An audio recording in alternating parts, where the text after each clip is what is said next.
Well, just to point out, you can't live every game. This is my gameplay review of the FCM50T. So once again, Fisherman's Bay, there is artillery, so you have to be very wary in this tank. It's gigantic and thinly armoured. It can bounce a few on the turret. And as you see, you can get insta-penned by anybody that bumper fires you.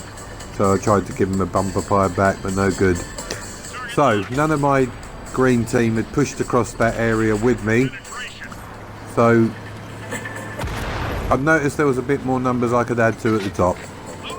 And because this tank's really quick, mobile, back away from the building so Artie can't hit me, keep my front armour, which is, you know, good enough to bounce the odd shell here and there at the enemy. I'm off. See you later.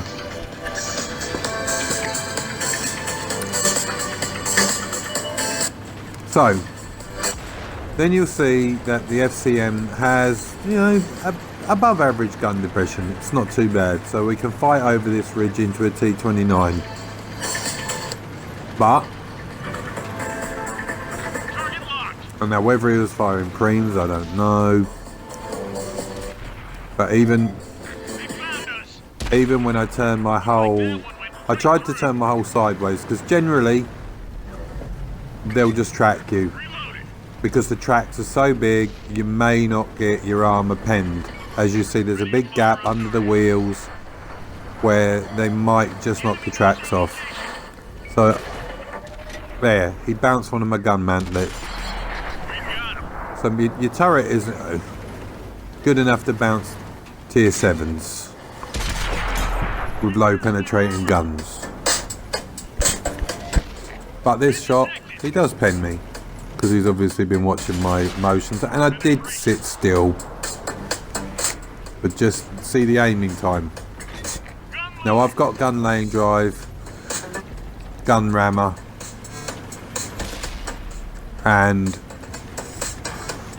vertical stabilizer on this tank. I don't run vents, although I'm thinking of changing the way that it runs. It's a pretty good money maker, don't get me wrong. But as you see, look again, I'm looking for ridges to work over. I wanna keep that hole covered. I wanna work those ridges. I ideally didn't want to come up this part of the map. Ideally, I wanted to play it just like the other clip I've just made of the Centennial, which I'm going to obviously upload onto YouTube as well. But this was a solo match before I joined up with the lads, and I don't talk much during game chat. I'd probably get infuriated. And B, not many people take any notice of what you say anyway, so, you know, whatever. They do their own thing. It's up to them, like I do mine, so. It doesn't always, I mean, hey, the greatest plans are always flawed. Not everything works every time. So.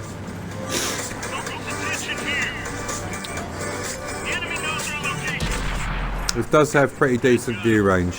And as you see, good mobility. So I was able to pull back and avoid that shot by keeping moving, shuffling, moving. But the dispersion on moving isn't great. As you see, the reticle goes really quite large every time I move.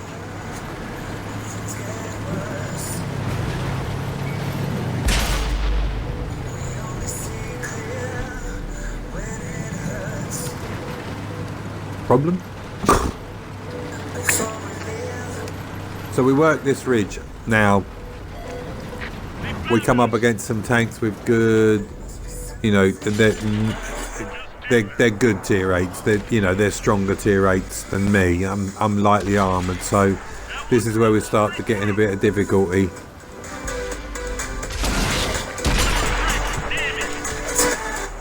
I wouldn't say an IS-6 is a great one, but he can pen me and he hits like a hammer, so, you know. T-32 has a good bumper fire into the ridge there. Now, this is where we get in trouble. I'm trying to work this ridge to shoot him, but I can't.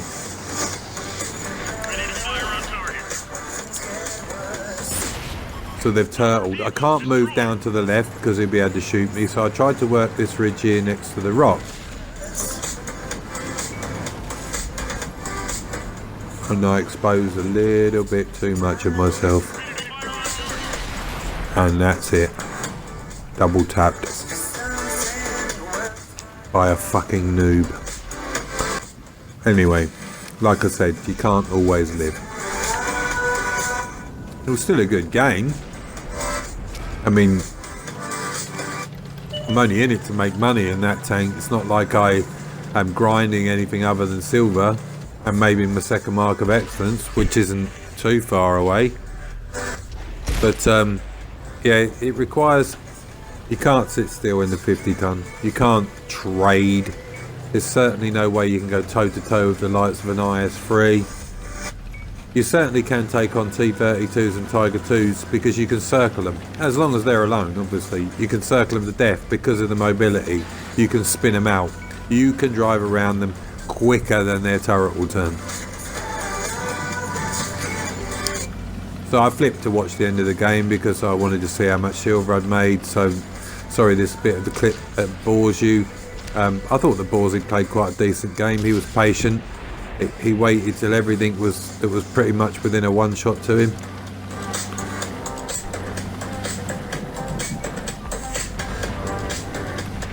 I'd have been seriously annoyed after doing all the work that I'd put in if we'd have lost. Obviously I'm looking for as much silver as possible, and you get more if you win. And that's game. Borsig goes brawling.